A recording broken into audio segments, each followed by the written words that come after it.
안녕하세요. 드라마 성형외과 이승국입니다. 오늘 말씀드릴 내용은 눈매 교정에 관한 내용입니다. 보통 쌍꺼풀 수술을 받으러 가거나 이랬을 때 같이 권하는 경우도 많고, 아니면 거꾸로 눈매 교정만 받고 눈이 커지길 원하는 분도 있어서 눈매 교정에 대한 관심은 많으실 거라고 생각을 합니다. 오늘 눈매 교정에 대해서 여러 가지를 말씀을 드려볼게요.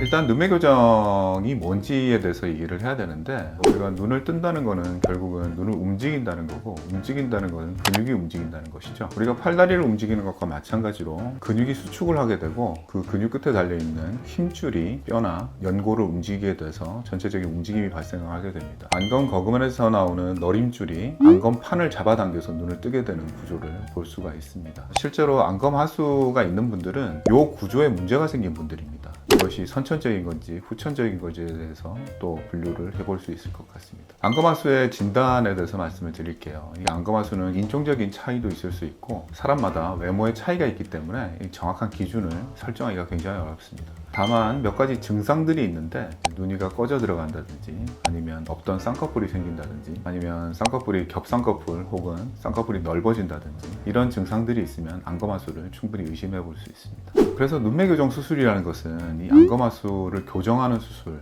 플러스, 그리고 정상인 사람들에게 이 수술 방법을 함께 적용함으로써 미용적인 개선을 추구하는 되게 복합적인 그런 개념이라고 생각하시면 되겠습니다. 듣기에는 굉장히 불필요한 수술 같지만 성형외과에 오시는 분들이 대부분 자연스럽게를 원하지만 또 예쁘게를 원하지 않습니까? 그래서 성형외과에서는 어떤 노말, 정상보다는 슈퍼노말을 원하기 때문에 좀 더 눈이 크고 시원하고 예뻐지게끔 적용한다고 생각하시면 될 것 같습니다. 망설이게 되는 이유에 대해서 얘기를 좀 해보면요, 일단 제일 먼저 걱정하시는 것이 부작용입니다. 많이들 듣고 오시는 것이 눈이 안 감긴다든지 짝짝이가 생긴다든지 이런 부작용들을 많이 들어보셨고요. 환자가 너무 어리다든지 아니면 하나만한 수술을 상수로 끼워 파는 게 아닌지 이런 걱정들을 많이 하십니다. 수술 방법에 대해서 간략하게 말씀을 드릴게요. 수술 방법은 절개와 비절개 두 가지 방법이 있고요. 절개를 통한 방법은 너림줄을 안검판에 전진시켜서, 그러니까 당겨서 고정시켜주는 방법입니다. 당연히 힘줄을 너림줄에 전진시켜서 묶어주면 인대가 당겨졌을 때 눈이 커지는 거는 당연히 이제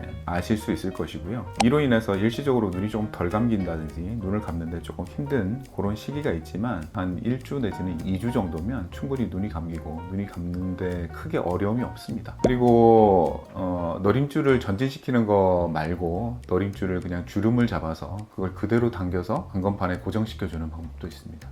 그리고 비절개를 통한 눈매 교정 방법도 있는데요, 절개를 하지 않는 대신에 눈을 뒤집어서 결막을 통해서 뮬러근이라는 근육, 그리고 아까 말씀드린 너림줄, 이 세 가지를 그냥 터킹 시켜서 당겨서 안검판에 고정시켜주는 방법이라고 생각을 하시면 됩니다. 이제 가장 중요한 것이 어떤 분이 이 수술을 받아야 되는지를 얘기를 해볼게요. 당연히 안검하수가 있으시면 수술을 받으시는 것이 맞습니다.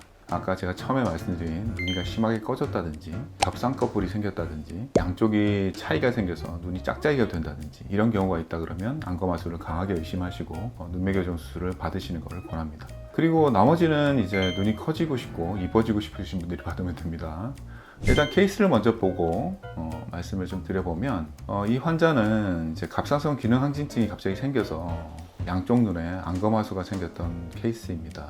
보시면 오른쪽에 한쪽만 앞트임을 시행을 했습니다. 그래서 실밥이랑 그대로 남아있는 걸 보실 수 있습니다. 일주일째밖에 되지 않았지만 부기가 그렇게 심하지 않고 양쪽의 대칭성도 아주 좋고 눈도 쉽게 감기는 걸 보실 수 있습니다. 경과는 아주 좋았던 걸로 기억을 합니다. 두 번째 케이스는 실제로 안검하수라고 느끼시지 못하셨던 분인데요, 저한테 하안검 수술을 받으러 오셨다가 하안검 수술을 하시는 김에 안검하수 교정 수술을 받으시길 권해서 함께 수술을 했던 케이스입니다. 보시면 눈이가 심하게 꺼져 있고 양쪽에 비대칭인 겹쌍꺼풀이 심하게 져 있는 케이스를 보실 수 있습니다. 보통 이런 경우에는 눈 위에 지방 이식을 한다든지 이런 잘못된 시술을 받으시는 경우가 많은데, 이게 안검하수가 진행돼서 안검판 앞쪽에 붙어 있던 지방이 뒤로 딸려 들어가서 생기는 증상이기 때문에 거꾸로 그 딸려 들어갔던 지방만 앞으로 꺼내주면 눈이 꺼짐이 없어지는 그런 경우라고 보시면 됩니다. 그래서 수술 7일째 찍은 사진이고요.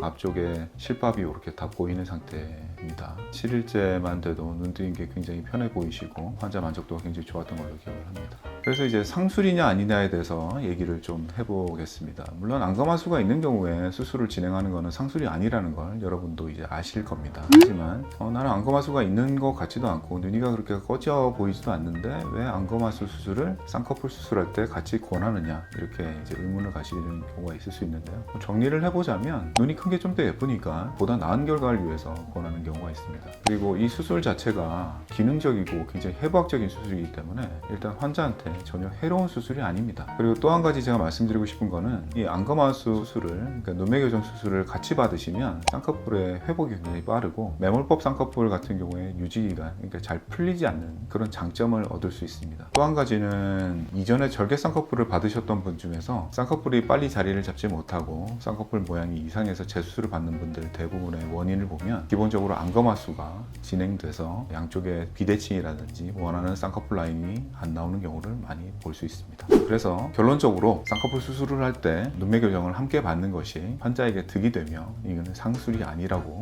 자신 있게 말씀드릴 수 있을 것 같습니다.